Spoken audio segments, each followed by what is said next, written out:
j'ai réfléchi à ce qu'il pouvait y avoir de positif dans à l'un des aspects positifs du confinement, qui en lui-même est une chose atroce et austère. Voilà. Alors c'est de là que je suis parti. Après, j'ai suivi dans la rédaction de cet article ce que donc on peut appeler, en reprenant une expression de Descartes, une logique d'invention, que j'ai conservée dans mon article, puisque je l'ai rédigé au fur et à mesure. Et donc, d'une certaine manière, moi-même, je ne savais pas où j'allais. C'est pas un truc que j'aurais planifié, réécrit, comme je fais parfois quand je fais un article très... Là, j'ai suivi le fil de ma pensée.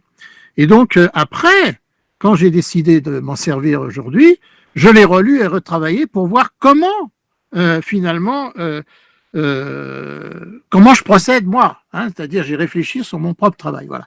Et donc c'est à partir de cela que je vous propose de suivre ma réflexion en toute en toute modestie, parce qu'il faut du culot de toute façon pour prendre la parole en public. Hein. J'entends parfois à la télévision et tout ça, enfin récemment, beaucoup qui prennent la parole en public et qui, comment dire, dont on n'est pas toujours sûr que ils en aient vraiment la légitimité. Hein. Bon, bien. Alors moi, je crois que j'aurais pas pris l'initiative de faire ça, mais on me l'a demandé. Voilà. Hein. Donc je le fais. Et donc, comme toujours à l'oral, je pense que même si je ne vais pas parler très longtemps, hein, puisqu'on a dit 50 minutes, hein, donc ça jusqu'à 20h55. Hein. Donc, mais je préfère annoncer hein, le plan. Hein, déjà à l'écrit, il faut montrer son plan. À l'oral, encore plus, il faut que les gens puissent suivre. Hein, voilà. Donc, on prend un peu de recul tout de suite. Voilà. Hein.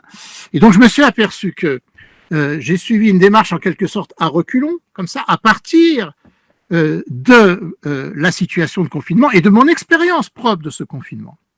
Voilà. Et après, évidemment, des références, des idées, des références me sont venues à l'esprit hein, et se sont organisées. Hein. Alors d'ailleurs, j'ai une amie qui m'a écrit, il y a trop de références dans ton truc et tout, bon, voilà.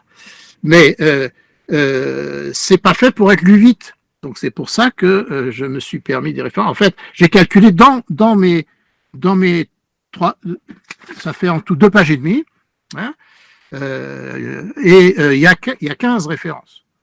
Hein, ce qui est déjà énorme, mais il pourrait y en avoir 100, quoi. Hein, voilà. C'est ce qui me passe par l'esprit, mais voilà. En tout cas, quelle a été la méthode? Et voilà, mon idée, c'est que mon expérience, et ça alors, il y a 5 idées, hein, il y a 5 paragraphes dans mon texte, il y a 5 idées. Hein, voilà. Alors, la première idée, finalement, j'ai réfléchi, au fond, dans le premier de mes paragraphes, l'idée, le concept qui est derrière, hein, c'est quelque chose qui m'est apparu après coup. Hein, voilà. Le concept à propos duquel ma pensée s'est mise en œuvre, c'est le fait que, bizarrement, le confinement est une occasion de gratitude.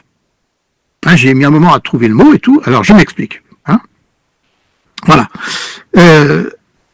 On se retrouve beaucoup plus souvent, hein, je ne dis pas, il y a beaucoup de gens qui ne sont pas confinés seuls, et heureusement, hein, puisque les gens qui sont seuls, c'est encore plus difficile. Hein, surtout, on ne peut pas beaucoup sortir, tout ça. Voilà. Bon. Alors c'est vrai qu'on est très, très sollicité. Moi, depuis que je suis enfermé, comme on dit, je suis sollicité tout le temps. Et puis c'est facile, hein, par SMS, par email, par WhatsApp, par téléphone. Voilà. Bon. Mais il y a quand même des plages, justement, de rien, hein, parce que la liberté de mouvement hein, a été, comment dire, profondément entravée, limitée. Voilà, ça c'est ça d'abord. Hein. Or, il est facile de réaliser que limiter la liberté de mouvement, si je puis dire, c'est un très vieux truc. Hein. Là, c'est déjà prendre conscience que ça existe depuis très longtemps. C'est un vieux truc justement pour réfléchir. Hein, donc, on peut en prendre quelques brefs exemples. Hein, l'exemple le plus célèbre, attendez, où il est? Je le retrouve là, forcément. J'aurais dû le préparer avant. Bon, ça fait rien, j'ai pas le temps de le chercher maintenant, mais j'avais une statue de Vishnu. Hein, la manière la plus célèbre, c'est de croiser les jambes, c'est le lotus. Hein, le lotus de Bouddha, et de tous les bouddhistes. Hein, et le peu que j'ai fréquenté cette tradition, on m'a très vite expliqué que quand Bouddha croise les jambes, hein, dans la légende du prince Gautama, c'est pour justement s'arrêter et réfléchir. Hein, après qu'il soit sorti du palais où son père l'avait élevé sans jamais lui montrer ni de vieux, ni de pauvres, ni de malades, ni de morts, etc. Puis qu'il s'échappe du palais et il voit tout ça, et il se dit mais il y a quelque chose qui va pas. Mon père m'a pas tout dit, le monde, il m'a pas parlé de la souffrance. Il s'assoit. Hein, ça c'est dans tout c'est le béaba, le midrash du bouddhisme, si vous voulez. Hein, il s'assoit, il croise les jambes, hein, la position du lotus, qui en réalité est pas du tout facile à prendre, hein, pour ceux qui ont fait un peu de yoga, voilà. Et on dit, il bouge plus pendant 12 ans. Et au bout de 12 ans, il se lève et il a trouvé la voie de la délivrance et il commence à marcher le long d'un fleuve en enseignant et en parlant à haute voix et sans faire exprès, et les gens le suivent et l'écoutent. Voilà, ça c'est la légende de Bouddha, Siddhartha, le prince Gautama, tout ça. Voilà. Donc alors finalement, on est en quelque sorte forcé à cela. Hein, c'est comme dans les retraites du bouddhisme tibétain qui s'enferment dans une cave pendant 3 ans, 3 mois, 3 jours, tout ça. Voilà. Hein, bon, ça existe. À l'école primaire, on fait croiser les bras.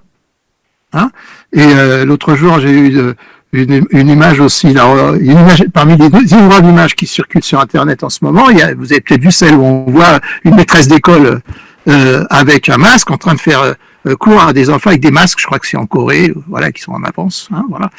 Et donc ça m'a rappelé aussi, je l'ai dit à certains amis, quand moi j'étais à l'école primaire, on nous faisait croiser les bras souvent, hein, ou les mains dans le dos et tout, mais on nous mettait du scotch sur la bouche aussi. Hein, comme ça, pour de vrai. Hein, je sais pas si ça se fait encore, je pense pas. Hein, on avait aussi pas mal de châtiments corporels encore, hein, dans les années 50, donc, hein, puisque je fais partie des seniors fragiles, vulnérables, voilà. Et donc, mais on avait la technique quand même. Hein, c'est-à-dire quand on arrivait à décoller un petit peu comme ça, et on arrivait à se parler par le coin, comme ça. Vous voyez, hein, bon, bien. Mais donc, en fait, c'est une vieille idée que on ne peut pas réfléchir si on est en mouvement. C'est pas tout à fait vrai, comme vous savez, puisque la philosophie, dit-on, se fait en marchant, hein, comme Nietzsche ou Rousseau. Mais justement, Nietzsche dit qu'il a eu ses plus belles pensées en marchant, mais que du moins il les a oubliées, hein, aussi. Voilà. Donc, il y a un moment, il faut s'arrêter. Hein, et je terminerai, là encore, par une référence philosophique. Hein, puisqu'évidemment c'est ça que j'ai en tête. Moi, ça fait quand même 50 ans maintenant que je comment dire, on peut pas dire que je suis modeste, mais que je fréquente les textes, hein, philosophiques, hein, en tout cas les grands textes, hein, et classiques, tout ça, voilà. Et donc le grand texte classique là-dessus, c'est le portrait, c'est un passage du portrait de Socrate par Alcibiade à la fin du banquet de Platon. Hein, voilà. Alors voilà. Hein, donc et qui voilà, parce que parmi je suis un peu comme Freud qui avait des petites statues partout. Alors voilà, ça, moi je l'ai montré l'autre jour à des étudiants. Ça c'est Yoda, hein. Et Yoda, pour moi, c'est le philosophe roi de Platon, hein, pour des tas de raisons. Voilà. Et donc le Yoda de la guerre des étoiles, le sage. Hein. Et donc, dans le banquet de Platon, dans ce portrait, à un moment, Socrate qui fait, pardon, Alcibiade fait l'éloge de Socrate, il dit que Socrate est un type qui, quand il pense, s'arrête. Hein, alors, si on avait 20 ans devant nous, on reprendrait la phrase en grec et tout, parce que c'est c'est du Platon, quoi. Il s'arrête, il bouge plus, et il est arrêté, les idées l'arrêtent. Hein, et il reste comme ça 24 heures. Hein, comme ça, au milieu de la route, sans bouger. Voilà, hein, voilà, hein. Bon, alors, ça suffit là-dessus pour vous montrer que la privation de liberté de mouvement, d'une certaine manière, est une condition du recueillement. Hein, c'est ça, ma première idée. Hein. Et évidemment, encore une fois, je suis d'accord, hein, il faut insister, c'est contraint et forcé. Hein. Alors, contraint et forcé par qui et par quoi? je vais donner mon avis au fur et à mesure, hein, mais contraint et forcé d'abord, donc par des directives de sécurité qui nous empêchent, voilà, de nous toucher les uns les autres, de nous voir, qui séparent les générations, voilà. Bon. Donc en un sens, c'est atroce, quoi. Hein, voilà. Mais la vie monastique, par exemple, n'était pas toujours drôle. Même encore aujourd'hui, les trappistes qui peuvent pas. Là, ça devient un succès fou, le film sur les trappistes qui peuvent pas dire un mot et tout. Bon, voilà, bien. Or, le recueillement. Là, c'est le moment des applaudissements, c'est le moment de la, comment dire, la sociabilité du confinement. Hein. Dans les monastères, il y avait le moment des vêpres, hein, voilà. Bon. Hein. Et donc. Le recueillement, en fait, moi, c'est surtout, je sais pas vous et tout, mais il m'arrive un truc, c'est que du coup, il y a une chose qui est sûre, à part ceux qui sont en télétravail très dur, c'est que on n'est pas obligé de se lever très tôt le matin. Hein, on n'a pas de train à prendre, justement, voilà. Hein, bon.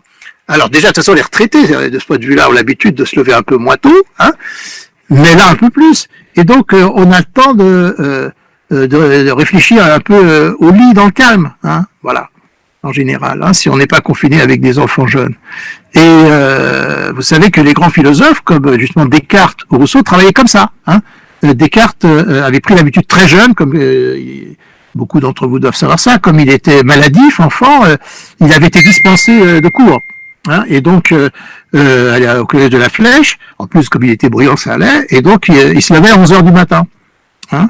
Et il a gardé ça toute sa vie. Et donc, il réfléchissait au lit. Hein, voilà. Et Rousseau dit aussi dans ses confessions que les idées lui venaient au lit. Alors, il était couché, puis dès qu'il avait trouvé une phrase et tout, il se levait vite, il la notait pour pas la perdre, puis se recouchait. Voilà. Bon. Et donc, moi, le matin, ce qui me vient, justement, alors là, j'essaie de dire un truc un peu plus sérieux, un peu plus profond, hein, par étapes. Hein. Ce qui me vient le matin, comme ça, je disais, c'est de la gratitude, c'est-à-dire que les bonnes choses qui me sont arrivées, bon, les mauvaises aussi, malheureusement, hein, mais les bons moments qui me viennent à l'esprit, eh bien, je remonte à la source, ce qu'on n'a pas le temps de faire dans la vie courante. Et on avance, hein, on est tout le temps. C'est Bergson dit ça, que dès qu'on est inactif, les souvenirs remontent. Voilà. Alors, ça remonte, et finalement, je suis capable de retracer, par exemple, je me dis, tiens, j'ai vraiment passé un bon moment là, mais comment j'ai connu ces gens-là, et par qui, et qui, au fond, m'a mis en relation avec ça, qui m'a donné cette opportunité. Vous voyez ? Et comme ça, progressivement, je cible des gens à qui d'ailleurs après il m'arrive d'envoyer du coup comme c'est facile un mot ou un email pour leur dire merci, parfois 20 ans après, voilà. Hein, et donc le recueillement favorise la gratitude. Voilà. Alors à ce sujet, donc dans mon texte, j'avais mis 3 références, mais j'en ai d'autres en tête. Hein. La plus éclairante, je l'ai pas mise là. Et je l'ai recherché tout à l'heure, voilà, parce qu'il y a ce dont on se souvient, et puis après, il faudrait trouver les références. Hein, c'est un travail de Romain, comme on dit. Hein, voilà. Et mais il y a un très beau passage de l'Émile de Rousseau que j'ai pas retrouvé tout à l'heure. Peut-être certains le retrouveront, qui explique justement que un enfant devient un homme à partir du moment où il devient capable de gratitude. Car tant qu'il est enfant, d'une certaine façon, bien sûr, il y a des enfants surdoués, il y a tout ce qu'on veut, c'est jamais quand cesse-t-on d'être enfant, hein, mais c'est un critère de Rousseau, c'est que tant qu'on ce qu'on reçoit, on le considère d'une certaine manière comme dû, hein, voilà. Il y a des gens pour qui ça dure toute la vie, ils considèrent que ce qu'on leur donne leur est dû, voilà. Hein, mais il y a aussi un moment. Donc, quand la sensibilité morale, comme dit Rousseau, je crois que c'est le plus beau texte, à mon avis, de l'histoire de la philosophie, c'est tout le début du livre 4 de l'Émile, hein, sur justement l'adolescence et l'éveil de la sensibilité morale. Hein, le passage, justement, du fait d'être en bois, hein, que ça c'est dans les références sont nombreuses, mais elles se ramènent toujours à la même idée. Hein, c'est comme ça que dit André Gide dans Si le grain ne meurt, quand il parle de lui, il dit à 20 ans j'étais en bois. Hein, c'est pas vraiment de sensibilité, quoi. Hein, et puis après, ça s'éveille. Enfin, il faut l'espérer pour lui. Enfin, en tout cas pour la musique et la littérature, voilà. Hein, et en bois. Et après, on s'humanise. Hein, voilà. Hein. Alors, on s'humanise, voilà, puisqu'on fait de la vidéo. Hein, je ne me sépare jamais de de JBD Cricket, hein, qui grâce à qui le petit pantin de bois va devenir en chair humaine, hein, voilà. Hein. Et donc, ça c'est une référence littéraire, Collodi, 1860, Pinocchio à Florence. Hein, et en fait, c'est toujours pareil, ces trucs qui paraissent pour enfants sont très sérieux. Hein, bon, bien. Et donc, voilà, en fait, ce qui se passe, c'est que celui qui devient adolescent, il prend du recul. Il est comme confiné, si j'ose dire. Vous voyez, il voit ses parents autrement. Et pas seulement ses parents.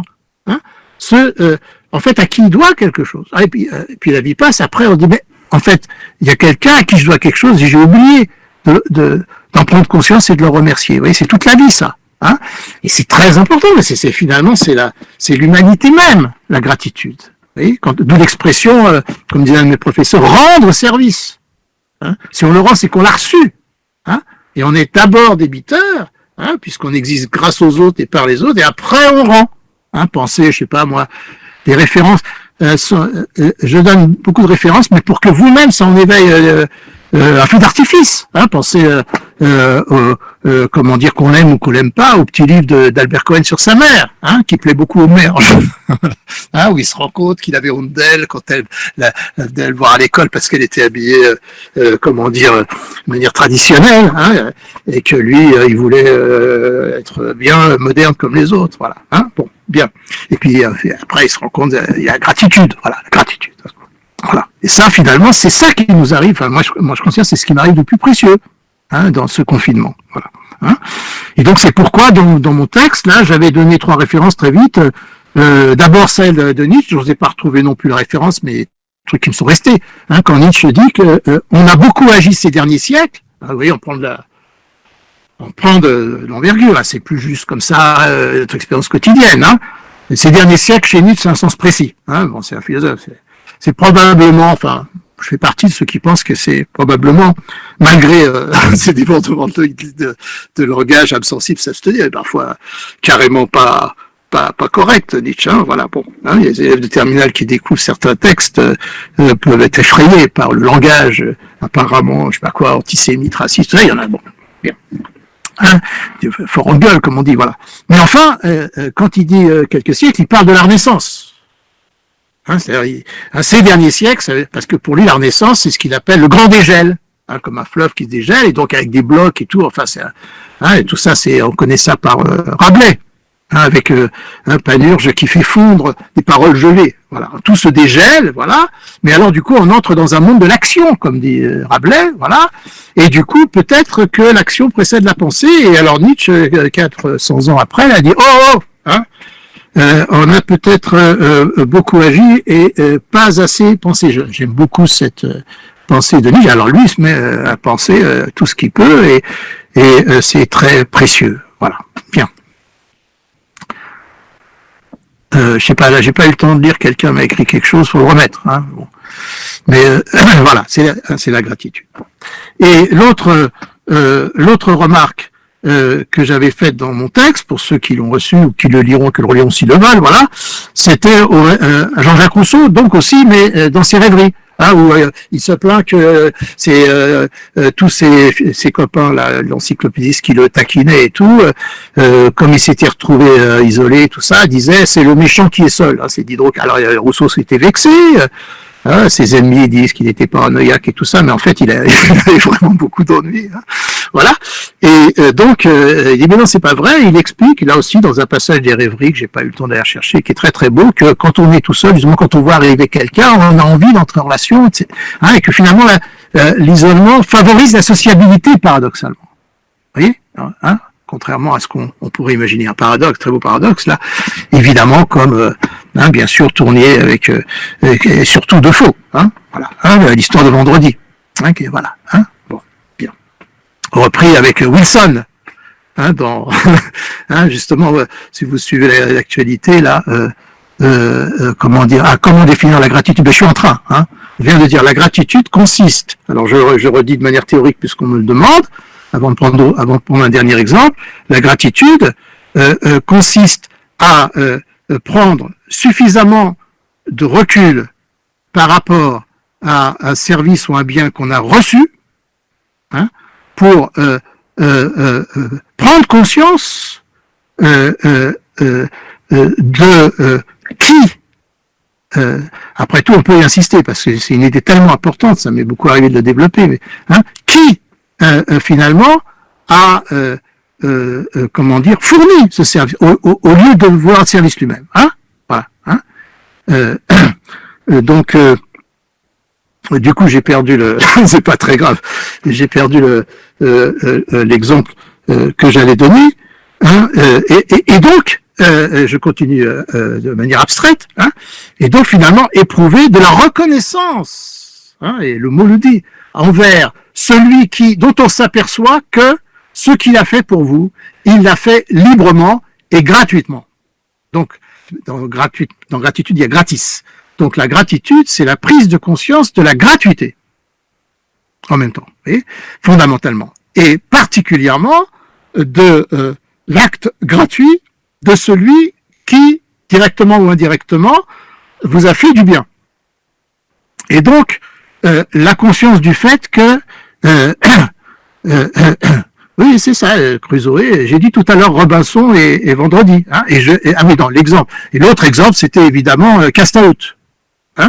Le film de Tom Hanks, qui vient de récupérer du Covid lui-même, voilà, et qui seul sur son île déserte, là, c'est inspiré de Robinson Crusoe, et c'est un beau film grand public assez récent. Je sais plus comment on avait traduit ça en anglais, c'est Cast Out, voilà, il est sur une île déserte, et il a, comme copain, il se trouve un ballon de rugby que la mer a rejeté du naufrage et sur laquelle il dessine avec un charbon des yeux, un nez et une bouche pour un copain, quoi. Voilà. Voilà. Bon, un film très dur, mais très beau, à recommander. Voilà.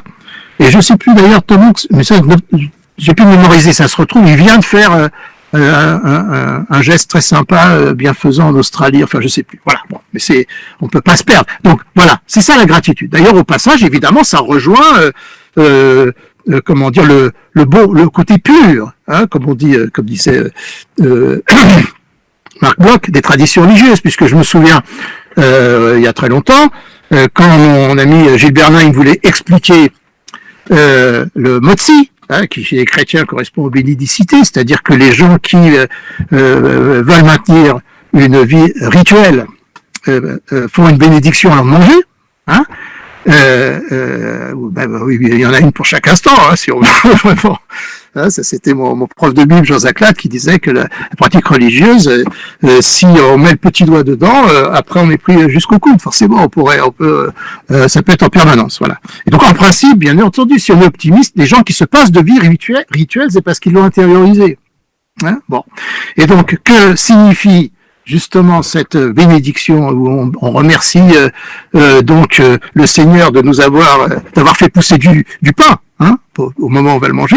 Il disait c'est la gratitude que finalement on est à manger, ce que les gens qui ont été privés ressentent beaucoup plus évidemment que les autres. Mais il faudrait à chaque fois que quelque chose de bien nous arrive prendre le temps. Le temps, c'est ce qu'on n'a pas. Alors on l'a grâce au confinement, le temps de prendre conscience, de reconnaître d'où ça nous vient. Voilà. Bon. Et alors, voilà, quand on disait qui, alors là, ça c'est un vieux truc mystique biblique, justement, c'est que qui, on dit fondamentalement, mi en hébreu, c'est le nom de Dieu. D'où dans la Bible avec le verset qui dit qui est comme toi, Mira Mocha. Et les commentateurs disent qui est-ce qui peut, voilà. Et donc si on dit qui c'est Dieu et tout ça, parce qu'il y a des gens qui disent moi je crois en Dieu, moi j'y crois pas, moi j'ai jamais compris ces histoires-là. Mais Dieu c'est qui, tout simplement. C'est-à-dire le fait que ce qui m'arrive d'objectif, finalement, fondamentalement, est l'effet d'une subjectivité. Donc soit humaine, soit de manière mystique. Si on peut dire, là c'est difficile, là, il faut le langage mystique, soit si on peut dire du fait de celui ou de ce qui, si vous voyez, de ce qui a fait, celui qui a fait qu'il existe dans le réel des sujets, des subjectivités, et des subjectivités donc capables de gratuité, dont nous bénéficions. Voilà, c'est un peu comme cela que je définirais l'expérience de la gratitude, vous voyez, et qui a de bonnes chances de se produire quand on a le moment d'y penser, en quelque sorte, de prendre du recul. Voilà. Bon. Alors j'insiste encore, quand j'explique ça, je donne toujours l'exemple, donc je vais le donner aussi, de Samuel Pizarre, dans ses mémoires, qui a changé de titre. Au début, ça s'appelait Le sang de l'espoir, que je faisais lire à mes élèves d'Hippocagne autrefois. Samuel Pizarre, qui est mort maintenant, que j'ai eu l'occasion de rencontrer, qui est comme un certain nombre d'autres, un rescapé des camps, qui a été avocat après, célèbre et tout ça. Bon, et donc il racontait que lui, il était dans la partie russe de la Pologne, après le fameux pacte, où les staliniens et les nazis se sont partagés la Pologne, sans que les Occidentaux ne bougent le moindre petit doigt, ce dont, à mon avis, ils sont toujours aujourd'hui coupables et qui se sentent coupables, et c'est pour ça qu'ils disent, à mon avis, beaucoup de mal de la Pologne. Bon, mais ça c'est un autre sujet, voilà. Et donc à ce moment-là, il a été envoyé au Komsomol. Il était jeune et tout, Et au Komsomol, en Pologne russe, en 1939, on apprenait aux enfants à dénoncer leurs parents, comme en Chine plus tard. Ce sont les vertus du communisme. Et quand les Allemands, les nazis, ont envahi, ça n'a pas duré très longtemps, puisqu'après, quand ils ont envahi la partie russe de la Pologne, il raconte qu'il a vu tous les Russes, quoi, les communistes russes et tout, s'enfuir, et le laisser à la merci des nazis. Et à ce moment-là, son père est venu le chercher, l'a mis dans une voiture avec sa mère. Alors, parmi ceux qui m'écoutent, il y en a qui ont, dont les familles, il y en a beaucoup, dont les familles ont vécu tout ça. Ils sont, les Juifs polonais sont partis à l'est. Et pendant, alors j'adore cette page, ça fait 3 lignes dans son livre. Pendant que la voiture, le camionnette roulait vers l'est avec son père au volant et lui à côté, voilà. Là, tout d'un coup, il s'est dégrisé en fait de toutes les horreurs que lui avaient apprises les Komsomol, et il a compris fondamentalement qui lui voulait du bien, son père. Voilà. Donc après, il y a d'autres histoires du même type, mais j'ai pas le temps de les développer dans le même livre et tout. Mais ça, je trouve que c'est peut-être l'un des. Alors en fait, son livre est fait que de ça, que de réminiscences de gratitude. Justement, c'est un livre, donc un livre aussi, c'est un moment de recueillement. Comme on dit, un recueil, pour un livre, voilà. Et c'est un moment où tout d'un coup, on peut prendre conscience du fait que derrière ce qui nous arrive de bien, il y a quelqu'un. Voilà, à chaque fois. Alors voilà, derrière ce qui nous arrive de mal aussi, bien entendu. Ça, c'est l'autre, c'est l'aspect sombre. Voilà, ça c'était ma première idée. Et donc j'y avais mis, alors c'est dans mon texte, je le développe pas trop parce qu'on n'a pas le temps. Ça m'avait fait réfléchir donc à justement pour le coup à une référence de littérature enfantine. On voit là, c'est une référence philosophique et littéraire. Alors bon, Pizarre, est-ce que c'est biblique? Est-ce que c'est de la littérature en un sens, puisque c'est un mémorialiste, voilà. Bon. Et donc j'avais pensé aussi, je le signale seulement,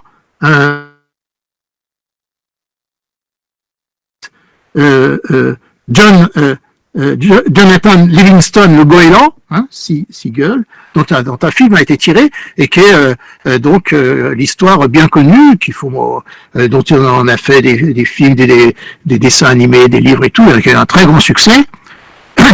Le sang de l'espoir, je l'ai cité tout à l'heure, voilà. Et donc là,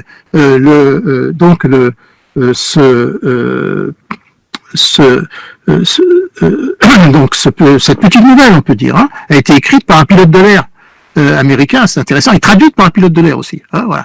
Et c'est l'histoire d'un goéland qui supporte plus, les chipoteries entre les goélands qui se donnent des coups de bec tout le temps. Voilà. Vous savez, les oiseaux qui vivent en bande comme ça par terre. Et lui, il s'en va. Il y a un petit il y a un phoque blanc comme ça aussi dans Kipling, qui s'en va. Voilà. C'est l'individualité. Voilà. Il y a aussi Fourmise avec Woody Allen, mais il s'en va. et il monte plus haut. Et ça, c'est intéressant parce que c'est Pierre de l'air qui écrit ça, hein, et donc je le cite après, ça se retrouve aussi chez Saint-Exupéry. Hein. Le fait, pour quelqu'un qui a l'expérience d'avoir, c'est pas pareil d'être passager, hein, mais d'avoir conduit un avion, hein, c'est vrai aussi pour les cosmonautes, vous voyez, à ce moment-là, c'est de s'élever au-dessus de toute la médiocrité et de tout ce qui nous empêche justement de, hein, on est trop proches les uns des autres pour prendre le recul qui permettrait la gratitude. Et là, hein, voilà, hein, puisque voilà, c'est hein, mon idée, vraiment, c'est que le recueillement, finalement, c'est mon idée finale, hein, doit favoriser le développement de la bienveillance. Hein. Et paradoxalement, c'est pour ça que c'était le titre de mon article, être ensemble isolés, hein, que finalement, l'isolement, paradoxalement, est en un sens une occasion, hein, ou peut-être une condition pour que l'être ensemble se révèle. Hein, alors j'ai une amie qui m'a écrit que j'étais optimiste, parce qu'évidemment tout le monde ne fait pas ce travail, hein, mais c'est important, c'est une dimension importante. Alors voilà, et donc ma deuxième idée à partir de là, hein, alors oui, j'ai pas fini ce goéland, donc évidemment il y aurait des aventures dans le ciel, et il rencontre un sage et tout, hein, puisque c'est fantaisiste, qui lui apprend, hein, j'ai beaucoup aimé, vous pouvez retrouver ça même sur internet, il y a tout sur internet maintenant, si on sait s'y promener, il lui apprend à voler par la pensée. Ça, c'est ça. Confinement, ça consiste à voler par la pensée. Vous voyez, hein, bon. Et surtout, en plus, on peut pas faire autrement, mais du coup, hein, pas dire que c'est une contrainte salutaire, hein, mais qu'en tout cas, justement, on atteint la liberté que par la contrainte, hein, c'est bien connu. Hein, c'est tout le travail, toute la théorie de l'éducation de Kant, repris par Hannah Arendt, etc. Voilà, que c'est par la contrainte que on rend les gens libres. Hein, voilà. Bon, et sinon, ils resteraient à l'état naturel, hein, ou alors ils deviendraient vicieux. C'est comme les tuteurs pour les haricots. Hein, faut éduquer. Hein, voilà. Bon. Et donc le recueillement, l'isolement joue ce rôle. Vous voyez. Hein, et donc il apprend à voler par la pensée et à aimer ses semblables. Vous voyez, ça c'est la leçon de Richard Bach, hein, celui qui a écrit cette... voilà. Alors, tout ça, c'est déjà énorme, on a déjà pris du temps, et mais c'est le plus important, c'était finalement ce que d'abord m'est venu à l'esprit, toute cette question, m'est revenu à l'esprit, toute cette question justement du recueillement comme condition de la gratitude, et que finalement, l'adolescent qui commence à éprouver de la gratitude et de la reconnaissance, vous voyez, c'est que justement, alors, ce qui correspond à lui, chez lui, à ce recueillement, hein, c'est que commençant à devenir capable, avoir l'imagination, vous voyez, hein, vraiment ce que Rousseau appelle la sensibilité morale, hein, c'est-à-dire commençant à devenir sensible aux abstractions, au raisonnement, et pouvoir imaginer, comment dire, chez l'autre, un sujet libre, pensant comme lui, vous voyez, en découvrir la liberté des autres quand on découvre la sienne propre. Vous voyez. Alors cette découverte de liberté de sienne propre, vous voyez, cette découverte de sa propre liberté est donc, attendez parce que voilà, mon machin, l'écran s'est éteint, voilà, c'est là, voilà.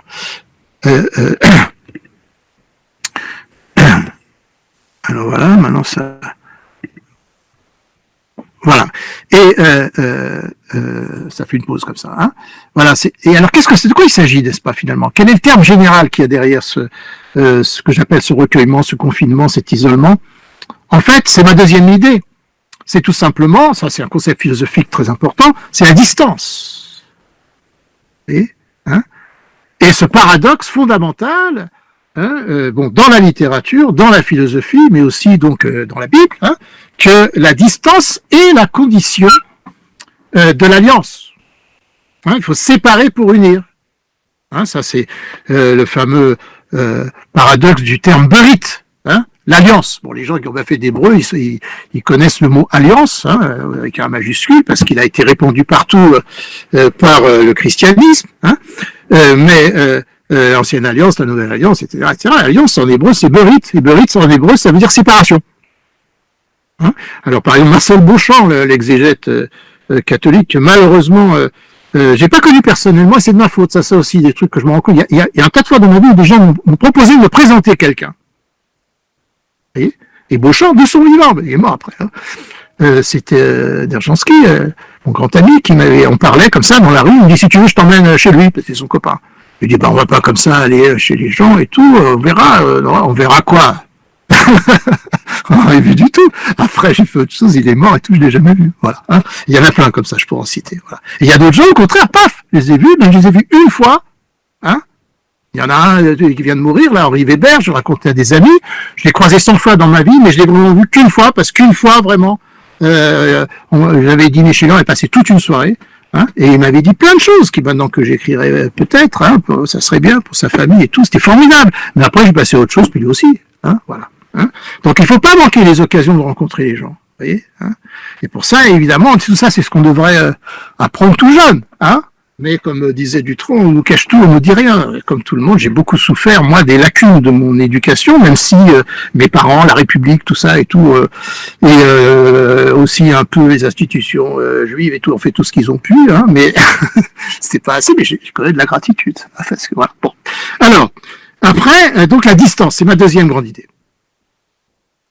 Hein, et là, donc, évidemment, un autre aviateur m'est venu à l'esprit. Hein, et à distance, hein, c'est que j'ai adoré tout jeune, hein, comme beaucoup d'entre nous, qui était l'un des premiers que j'ai lu quand j'étais tout petit, Saint-Exupéry. Hein, bon, quand j'étais tout petit, j'avais lu le Petit Prince, bon, mais après j'ai lu tous ces machins et tout ça, voilà, hein, et notamment Terre des Hommes, hein, qui commence où justement il s'envole avec son avion comme ça, et c'est le soir, et puis il est dans le ciel et il voit plus que des petites lumières en bas. Hein. Et il dit c'est chaque lumière dans chaque maison, c'est comme il voit les lumières qui s'allument ce soir. Il dit c'est les consciences. Hein, voilà. Hein. C'est très beau. Je ne sais pas si quand il écrit ça, lui-même sait, parce que, hein, comme disait La Bruyère, depuis 7 millions qu'il y a des hommes, sauf que cette image se trouve expressément chez Hegel pour parler de la conscience de soi, que c'est comme une lumière dans une maison, hein, le soir. Voilà. Hein, quand on voit au loin une lumière dans une maison. En ce moment, il y a beaucoup de lumière, beaucoup de fenêtres. Donc, ça veut dire théoriquement qu'il y a beaucoup de gens qui développent leur conscience d'eux-mêmes. Si on est donc optimiste, hein, mais être lucide n'empêche pas d'être optimiste. Hein, voilà, hein, bien. Et donc, cette distance, comment dire, fait que, voilà, j'avais écrit, vous voyez, qu'on retrouve la saveur propre aux vraies rencontres. Hein, remémorer, hein, ou relancer librement, parce que du coup, si vraiment on s'aperçoit que quelqu'un était important pour nous, et ben là, on a le temps et le moyen, en plus, les moyens électroniques de le contacter, on a un petit message et tout. Hein, ça, c'est extraordinaire. Vous voyez, hein, on pourrait pas faire ça si on avait la liberté de mouvement. Vous voyez, hein, moi, si j'avais la liberté de mouvement, comme je disais, il y a 2 jours, j'étais à Tours, il y a 3 jours j'étais à Colmar. Bon, c'était aussi très exaltant pour faire des conférences, tout ça et tout. Mais du coup, on est toujours sur la brèche. Voilà. Hein. Et comme dit Nietzsche, il faudrait peut-être un peu penser à ce qu'on fait, enfin, voir, hein, se ressaisir. Voilà. Hein, vous avez compris tous l'idée, je pense.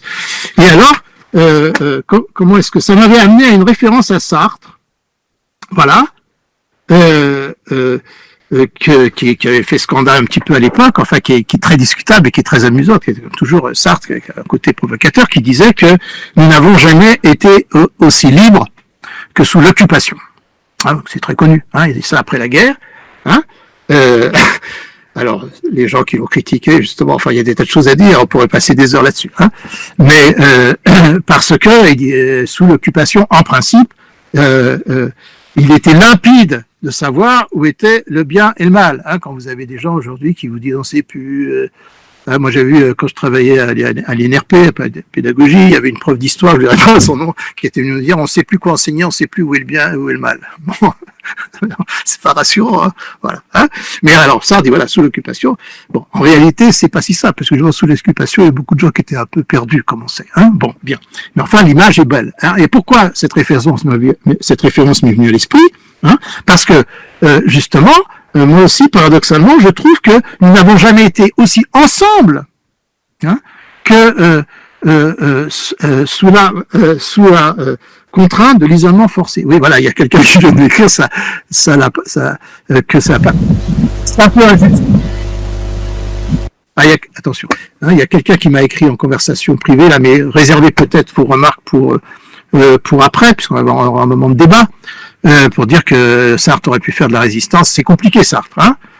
Pendant la guerre, d'abord il a été prisonnier de guerre, voilà. Comment dire, dans le camp, il a fait des choses, il a monté des pièces de théâtre à double sens et tout, il a fait des choses quand même. Et puis c'est vrai après que il a pris un peu vite la place des artistes juifs qui étaient écartés pour faire ses pièces de théâtre, puis qu'après il n'était pas tout ça. Mais après il a voulu faire de la résistance. Mais quand il a voulu faire de la résistance, les gens l'ont voulu promener parce qu'ils n'avaient pas vraiment confiance en lui. Voilà, enfin, c'est toute une histoire, hein. Mais il ne faut pas simplifier, hein. Il faut comprendre que, comment dire, comme disait Cahuzac, hein, quand il disait que tout homme est en contradiction avec lui-même, hein, et Baudelaire demandait qu'on mette dans les droits de l'homme le droit de se contredire et de s'en aller, comme vous savez. Hein, c'était un prof de philo qui avait cité ça.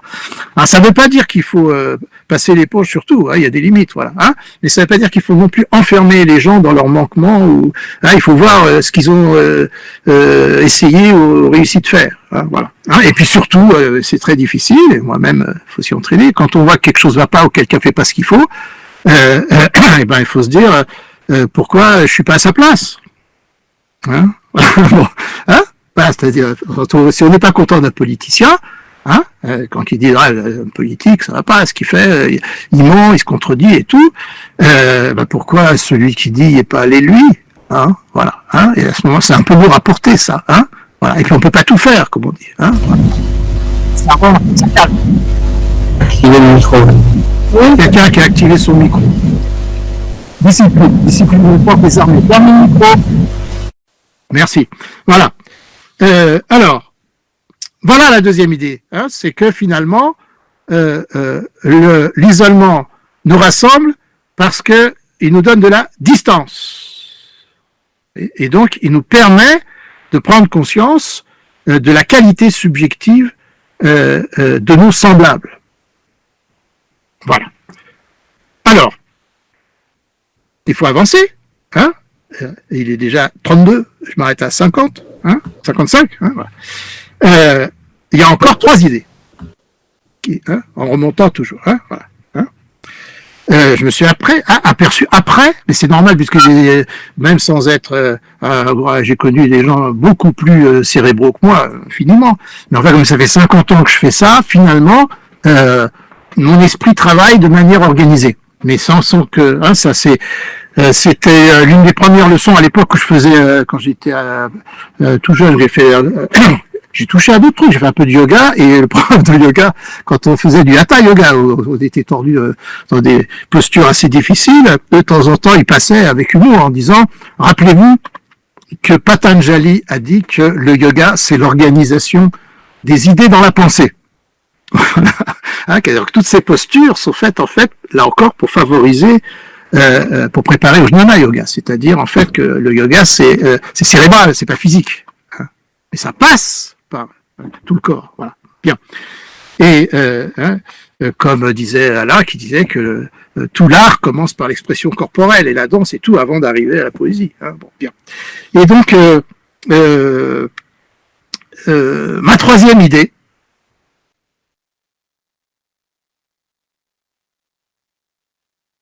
Attention. Hein, Nathalie Cornwell a coupé mon micro. Je sais pas comment elle a fait. Je sais pas comment elle a accès. Voilà, ça y est, je l'ai remis. Bon. Hein, en plus, Meet Google, c'est pas comme Zoom. Alors il faut apprendre tous ces trucs-là, c'est différent. Faut pas me couper mon micro, mais par contre, faut couper le micro. Avec un remission là. Voilà, bien sûr, on y arrive. Ça fait des pauses. Hein, voilà.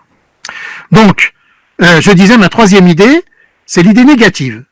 C'est-à-dire, je disais tout à l'heure que finalement, je disais de manière superficielle, hein, que cet isolement nous délivre de ce que j'appelais les interactions, là, comme les goélands, l'agitation. Hein, je connais une formule de Théophile Gautier là-dessus qui dit, c'est un poème que j'avais appris tout enfant, hein, que j'utilise parfois pour parler de Purim, hein, qui dit, il commence comme ça, tandis qu'à, ça convient d'ailleurs maintenant, tandis qu'à leurs œuvres perverses, les hommes courent haletant, tandis qu'à leurs œuvres perverses, les hommes courent à le temps, donc les hommes courent. Hein, et en général, ils s'agitent beaucoup, mais c'est pas toujours très désintéressé. Hein, voilà. Hein, bon, et ça peut être pervers. Mars, qui rit à travers les averses, hein, c'est les giboulées, prépare en secret le printemps. Hein, ça c'est le début d'un poème que j'ai dû apprendre à l'école primaire, qui m'est resté de Théophile Gautier. Voilà. Donc l'agitation, hein, nous détourdit. Voilà. Hein, et c'est le bon côté du recueillement. Bien. Alors les gens qui s'isolent, je sais pas, pour écrire un livre, moi j'ai jamais réussi à écrire un livre, tout ça, j'ai jamais compris comment ils avaient réussi à s'isoler à ce point, et tout, j'admire. Hein. C'est Philippe Roth qui disait qu'il avait passé 35 ans enfermé et tout, c'était pas drôle et tout. Voilà.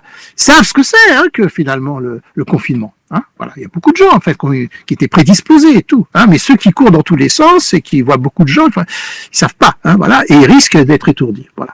Et donc la distance, c'est ça qui nous rend ça. Mais à quoi ça s'oppose? C'est pas en approfondissant ce qui est vraiment mauvais, hein, dans le brouhaha des interactions.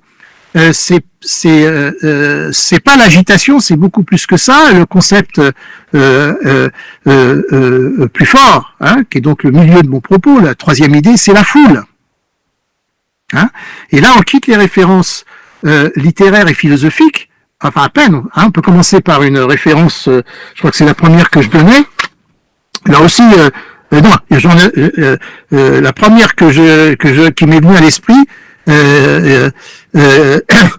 Qui me venait d'ailleurs d'un exposé, on peut le dire, c'est l'occasion aussi de rendre, hein, ça c'était dans la fin des années 70, où mon ami à l'époque, Benny Lévy, avait créé un cercle socratique, comme il disait. Hein. Alors, aussitôt il y avait des critiques, j'avais un copain qui a dit Socrate, il n'y a pas de cercle, c'est un homme. Bon. C'était très sympa, ils réunissaient des gens et ils reparlaient, enfin, ils les aidaient à réfléchir, voilà, après qu'ils aient renoncé à leur à faire la révolution mondiale, hein, qu'il ait dû sous son truc, enfin vous connaissez tout ça, sinon vous avez le film d'Izzy Morgenstern pour redécouvrir tout ça, c'est toute une aventure.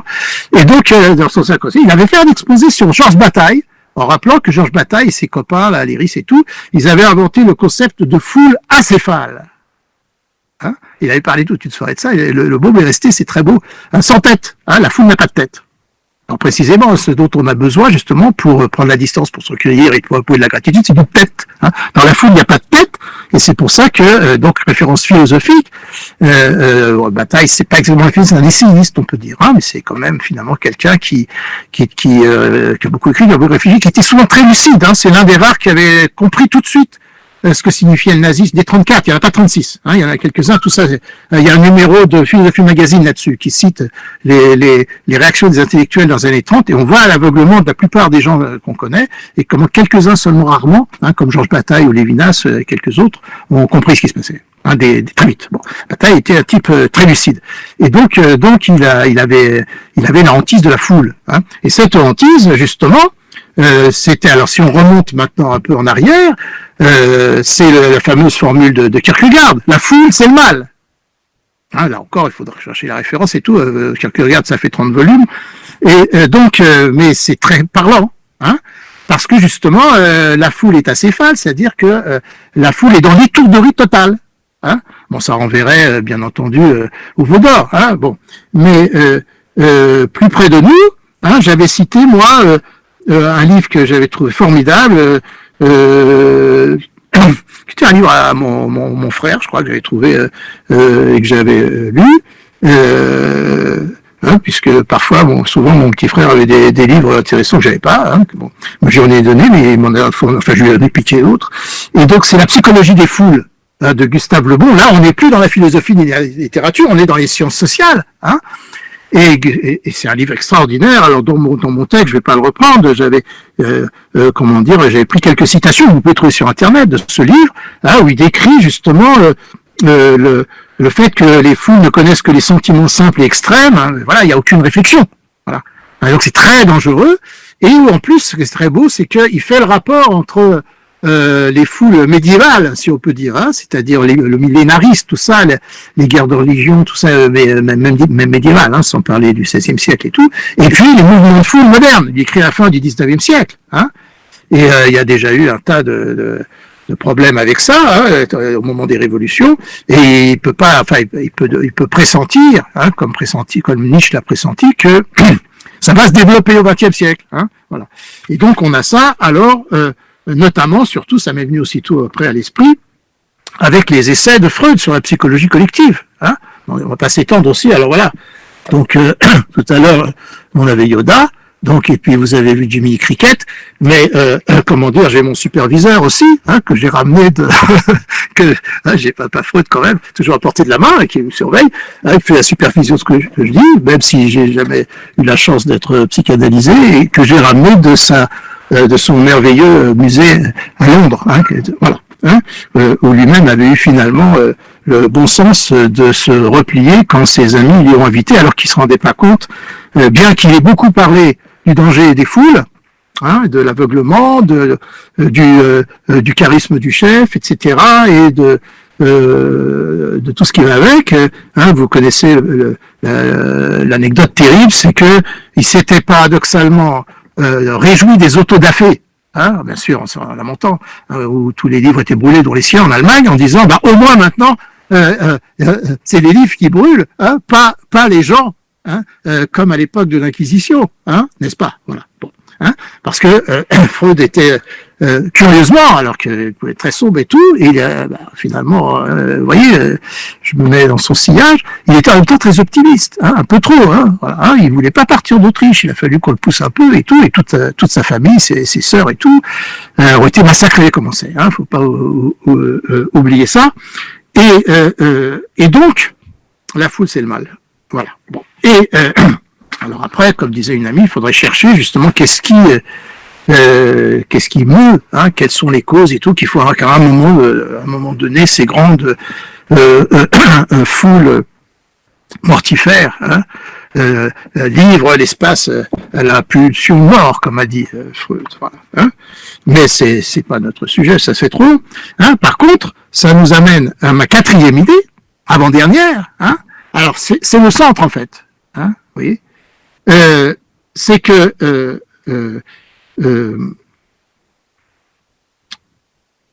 nous sommes isolés pour nous protéger du mal, M-A-L.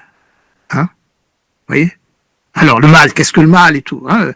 Mes amis de Chipolette, hein, on va faire un congrès, hein, peut-être si tout va bien en octobre en Israël, sur le mal, hein, les figures du mal et tout. Et donc, cas de Michel Kovitz a écrit là-dessus déjà, et puis bon, moi j'ai ressorti, enfin, beaucoup de choses à dire, hein, voilà. Mais enfin, le mal en ce moment là, il est clair, c'est hein, c'est le coronavirus, hein, c'est le Covid, c'est le mal.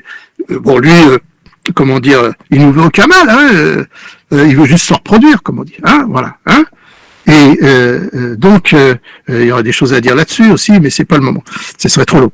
Et donc, mais en fait, évidemment, il n'est pas arrivé par hasard.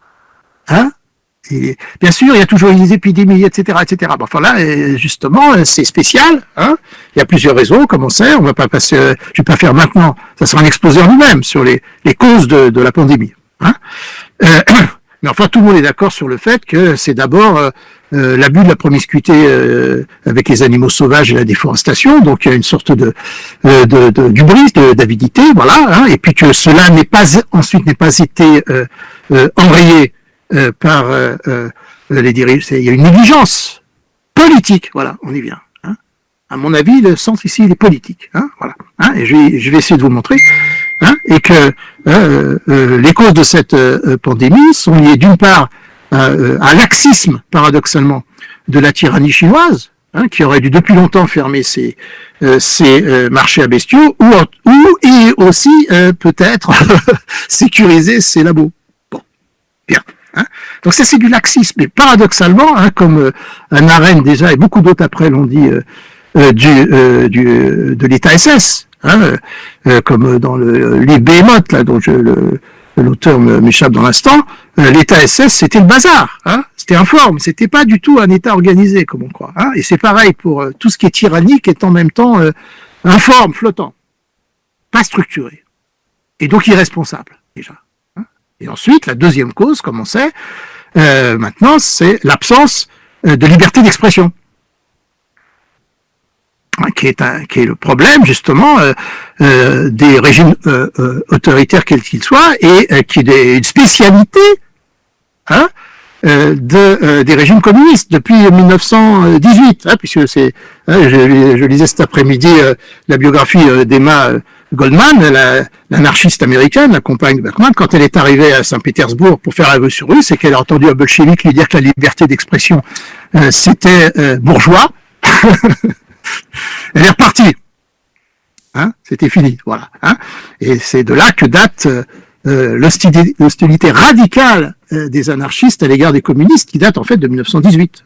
Bon, bien sûr, après avec les massacres d'anarchistes en Espagne et tout ça, voilà. Bon.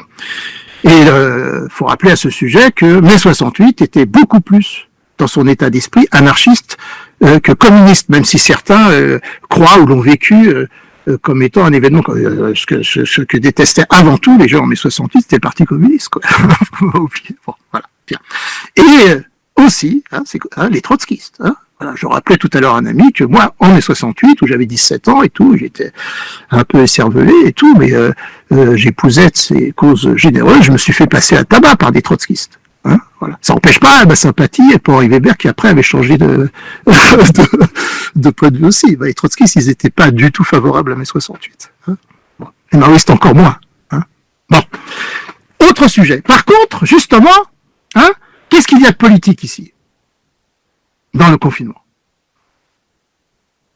On touche pas essentiel. On est isolé. Même ceux qui n'ont pas lu mon texte doivent y penser tout de suite. C'est l'isoloir. La condition de la démocratie, c'est l'isoloir. Ça, c'est Jean-Jacques Rousseau, qui est bon, pas dire mon Dieu, mais ceux qui m'accompagnent depuis, je l'ai connu dans le secondaire déjà. Et je me rends compte que d'abord, je suis loin d'avoir lu Rousseau en entier parce que j'ai pas lu que ça. Voilà, je suis pas un spécialiste de Rousseau. Certains de mes amis ont vraiment beaucoup plus travaillé Rousseau que moi et tout, mais il m'a accompagné toute ma vie. Voilà, et une gratitude énorme à l'égard de Rousseau. Pas seulement pour la politique, mais d'abord.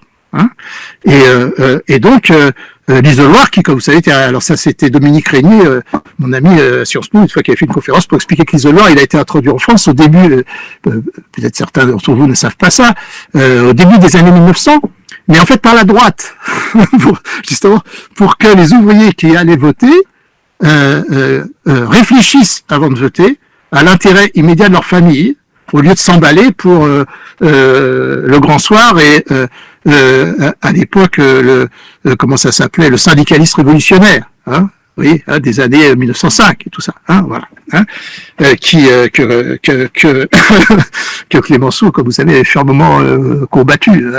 À l'époque, on prenait pas de gants. Bon, enfin, je dis à l'époque en France, parce que de nos jours, il y a beaucoup d'endroits où on prend pas de gants non plus. Voilà. Bon, mais comme des gens ici qui trouvent déjà qu'on n'en prend pas assez ici. Voilà, bien. Et donc l'isoloir, c'est contre les mouvements de foule, c'est le fait que chacun doit penser par lui-même, et c'est l'autonomie du citoyen qui est la condition, justement, de l'être ensemble démocratique. C'est précisément, à mes yeux, avec le recul et tout, ce que les révolutions communistes ont détruit. En Russie, j'ai écrit un texte là-dessus il n'y a pas longtemps encore, parce que la révolution en Russie, c'est la République, c'est Kerensky. C'est la Douma et tout, avec les députés du Bund à la Douma qui, dans un livre de Sevel, qui explique que quand il y a eu l'attaque du Palais d'Hiver, ils étaient en réunion à la Douma et ils ont dit il y a une insurrection, c'est pas possible, c'est pas démocratique, nous allons arrêter ça. Ils sont partis les arrêter et tout, ils ont disparu. C'est comme la garde de Napoléon à Waterloo. On n'a plus de nouvelles d'eux, c'est pathétique, voilà. Et la révolution en Chine, c'est Sun Yat-sen. Relisez sur Wikipédia sa notice, elle a eu lieu en 1914. Sun Yat-sen, c'était un républicain. La révolution chinoise, c'est pas évidemment, c'est pas le Kuomintang, qui est devenu fasciste, mais c'est pas non plus le maoïsme. Bon, bien. Mais pour ça, il faut du recul, voilà, et il faut comprendre que, alors on va dire, vous êtes pour la démocratie bourgeoise et tout, oui, la démocratie c'est bourgeois, au bon sens. Bourgeois, ça veut dire, au Moyen-Âge, l'être bourgeoisie, c'est un homme libre qui sort du système féodal. Alors que finalement, le socialisme autoritaire rétablit un système féodal. Voilà. Ça, c'est ce que mon prof de terminale, qui lui-même, André Sénic, a montré dans des livres très polémiques contre Marx lui-même. qui finalement s'est pris les pieds. Donc voilà. Bon, on va pas entrer là-dedans. Marx est aussi un très grand homme, tout c'est très compliqué. Lui-même, Marx lui-même disait, je suis pas marxiste, faut pas l'oublier. Voilà, bien. Bon, donc ça, voilà, c'est pour ça que sans entrer dans les détails, le fait d'être confiné, c'est comme si on était dans un isoloir. Et ça nous permet de revenir à la lucidité. Alors il y en a qui ont conclu qu'on va pouvoir faire des grandes réformes à l'avenir, prendre des grandes résolutions, c'est très bien. En tout cas, que les gens se mettent à réfléchir sur ce qui a produit cette catastrophe et comment non seulement elle pourrait être évitée à l'avenir, mais qu'en plus on pourrait remédier à ses causes. Voilà, pour moi, mais ça c'est un point de vue complètement partiel. Pour moi, je pense que la cause de ces pandémies, fondamentalement, il y a 36, fondamentalement, c'est la tyrannie. Je pense que, à tort ou à raison, je pense que ça ne se serait pas produit tel que ça s'est produit, si tous les pays du monde étaient démocratiques. Je pense que le vrai conflit, aujourd'hui, alors il y en a une amie qui me dit, mais la démocratie, c'est un problème, c'est pas si simple. D'accord. C'est un problème, démocratie. Oui, mais la tyrannie, c'est pas un problème, comme disait Orwell. C'est réglé. Et quand Orwell a écrit son livre, c'est exactement comme moi. Et j'ai fait ça pendant 15 ans à Sciences Po. C'est pour essayer de faire comprendre aux gens qui vivent dans les démocraties que une tyrannie, c'est pas pareil. Moi, mes étudiantes chinoises à Sciences Po, elles me disaient, mais quand on leur parlait de démocratie et que la Chine était une tyrannie, elles disaient, mais on savait pas tout ça, on nous a jamais dit tout ça en Chine. Vous voyez, les gens qui vivent dans une tyrannie, souvent, s'en rendent pas compte parce qu'ils croient que c'est normal, que c'est comme ça. Vous voyez, et donc, il faut pouvoir faire l'expérience. Alors, j'avais beaucoup d'autres choses à dire, mais là, je vois qu'il est déjà 51.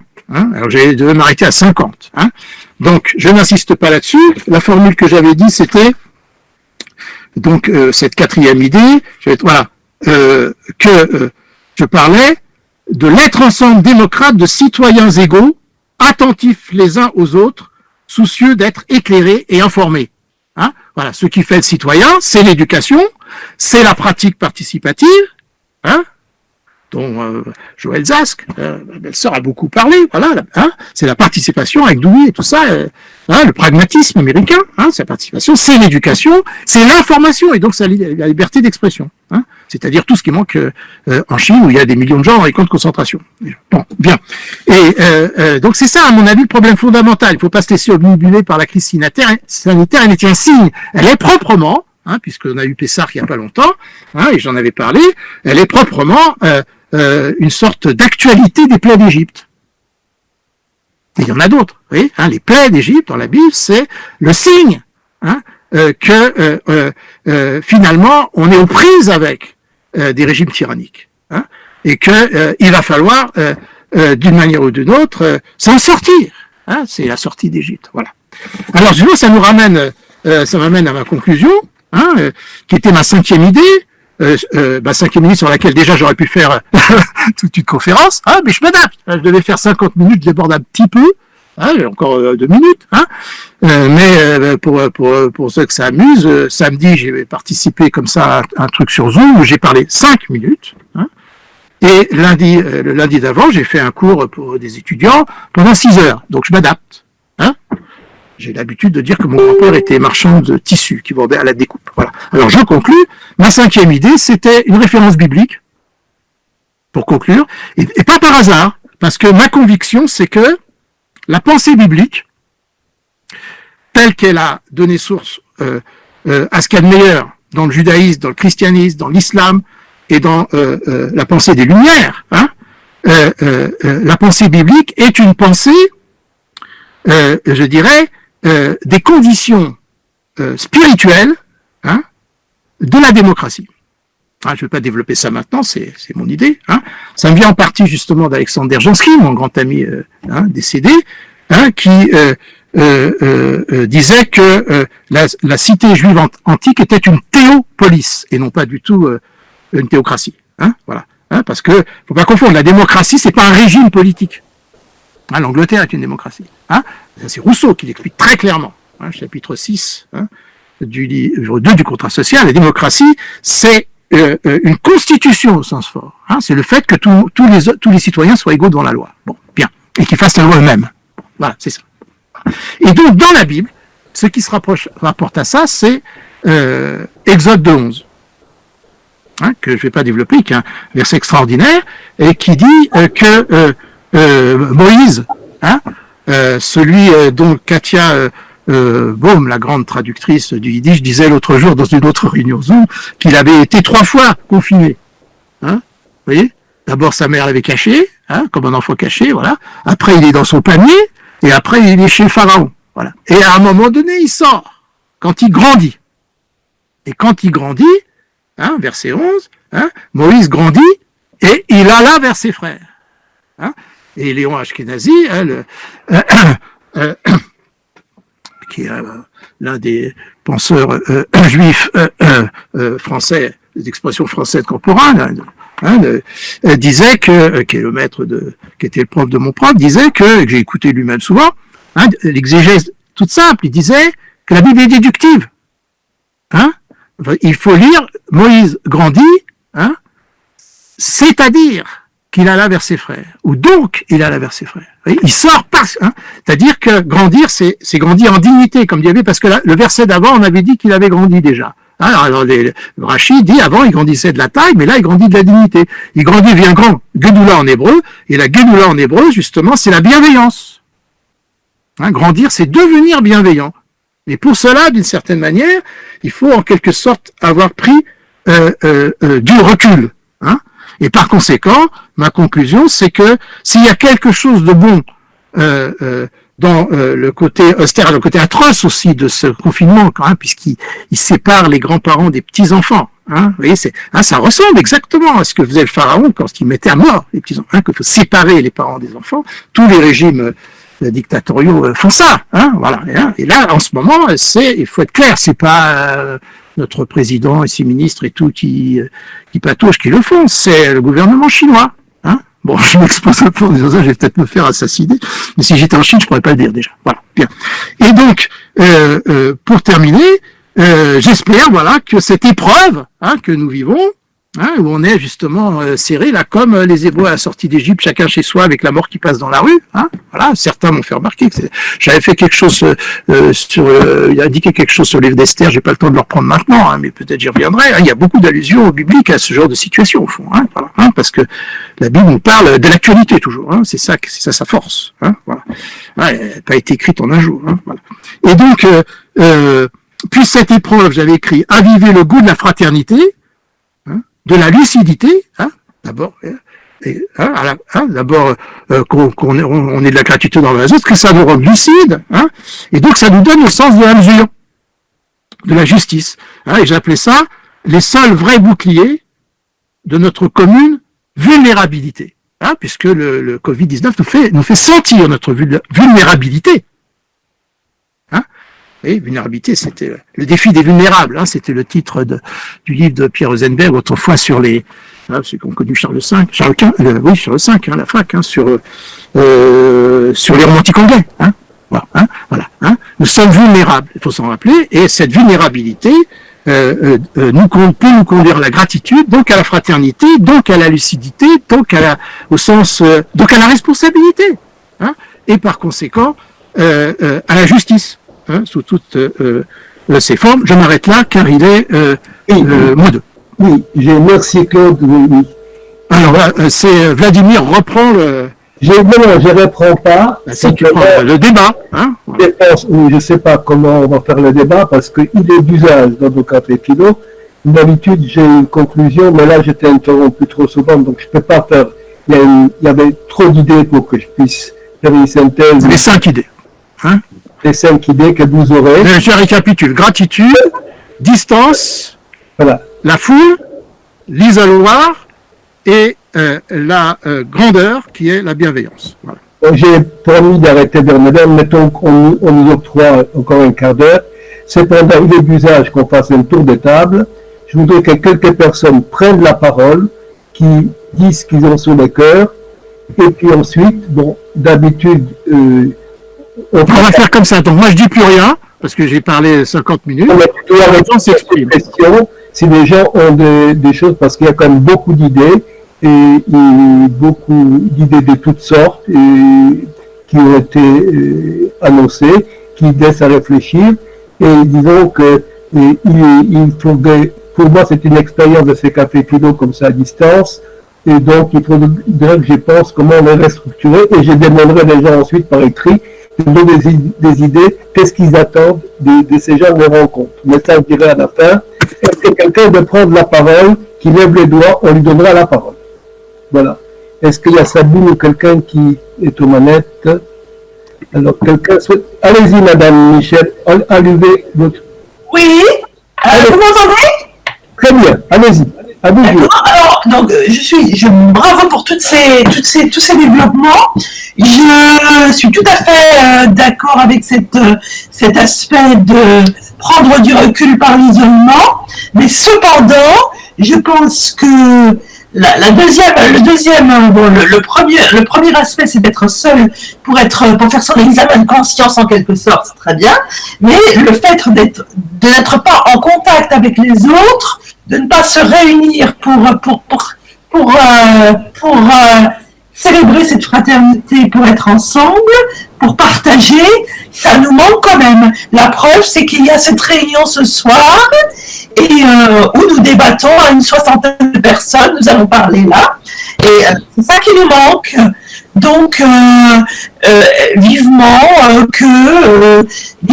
que le deuxième aspect soit rempli quand nous pourrons nous revoir.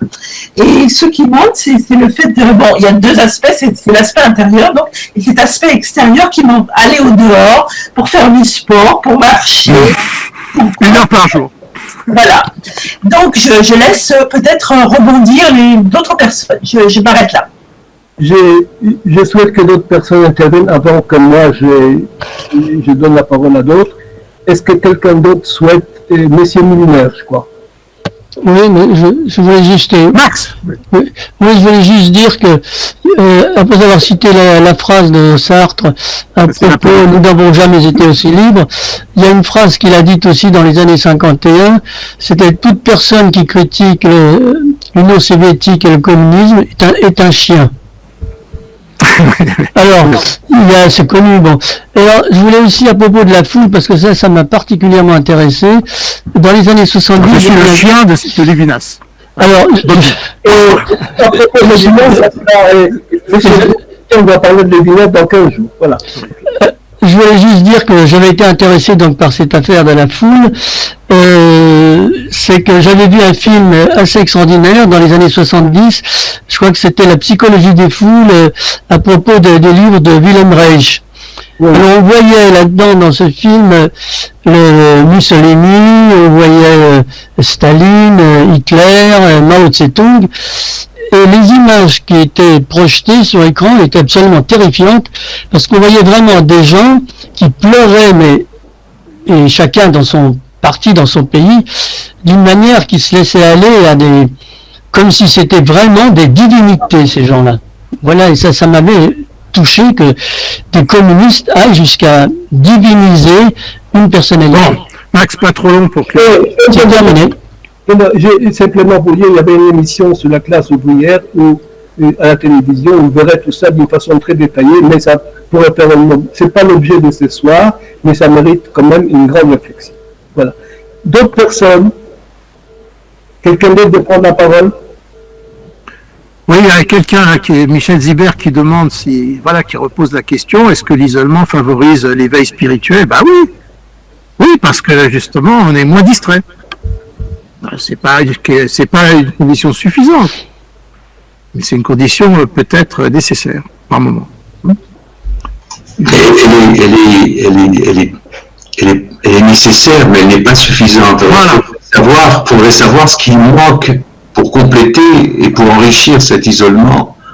Le faire compléter, qu'est-ce qui manque? Parce que vous avez des gens qui sont isolés et qui restent extrêmement négatifs. Et ce qu'on fait, c'est ce qu'on fait. Il faut justement réfléchir ensemble, et grâce à l'électronique. C'est le bon côté, c'est le côté golem de l'électronique, c'est que ça permet la réflexion en commun.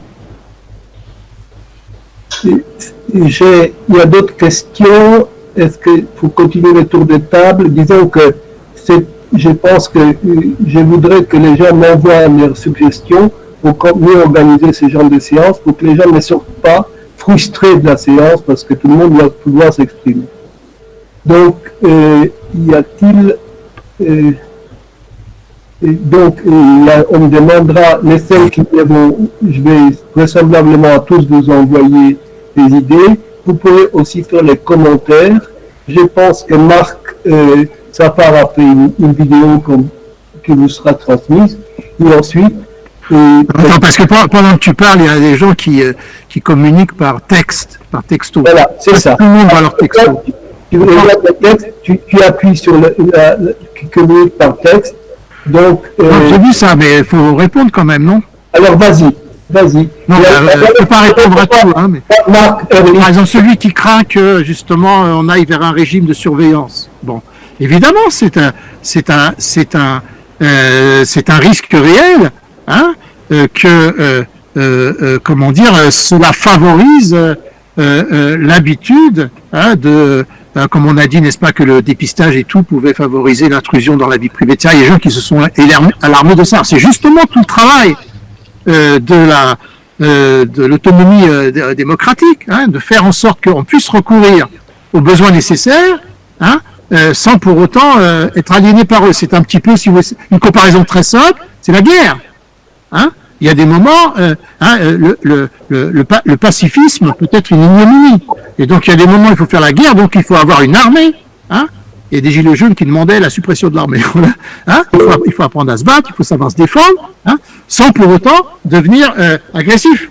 Hein. C'est tout le problème. C'est pour ça qu'il faut du recul et qu'il faut une formation des citoyens à la démocratie par l'éducation, la formation et l'information.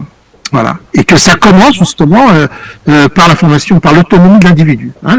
L'autonomie de l'individu est une conséquence de la solidarité sociale et non pas le contraire. Hein. Ça, c'est Durkheim qui l'a montré. Hein. Peut-être mon ami Marc Ehrlich, qui connaît bien la Pologne, qui a écrit un mot, peut-être qu'il souhaite intervenir, il n'a peut-être pas l'habitude de ces gens de café Toulouse. Marc, est-ce que... Prochain. Tac. Voilà. Ce sera en polonais, en français. Allez-y. Marc. Allumez le micro. Ben, il ne veut pas parler. Bon. Alors, d'autres remarques sinon, moi, je continue, attention. Hein. On va peut-être arrêter à 9h15. Oui, ce que j'ai pas dit, qui est dans mon texte, hein, c'est que justement cette autonomie de l'individu, qui est souvent aussi décriée sous forme d'individualisme, etc., c'est précisément, fondamentalement, l'acquis de la modernité. Hein, comme le montraient beaucoup d'auteurs et tout, dans mon texte, je citais Choumi et tout ça, et ça vient de loin, ça vient des moines du XIVe siècle. Hein, voilà, hein, c'est que il faut prendre sens de ses responsabilités individuelles. Et ça a été repris par Alvax pendant la guerre, hein, qui au début disait que tout dépendait finalement de la société, et qui lui-même, pendant la guerre, a changé d'avis avant d'être tué par les nazis, en se rendant compte que quand la société s'écroule, elle repose sur les individus. Et que donc l'autonomie de l'individu est en quelque sorte la brique, hein, la vraie brique, contrairement à la tour de Babel justement, hein, à partir de laquelle on peut construire un être ensemble qui ne soit pas justement la fusion d'une foule destructrice. Je pense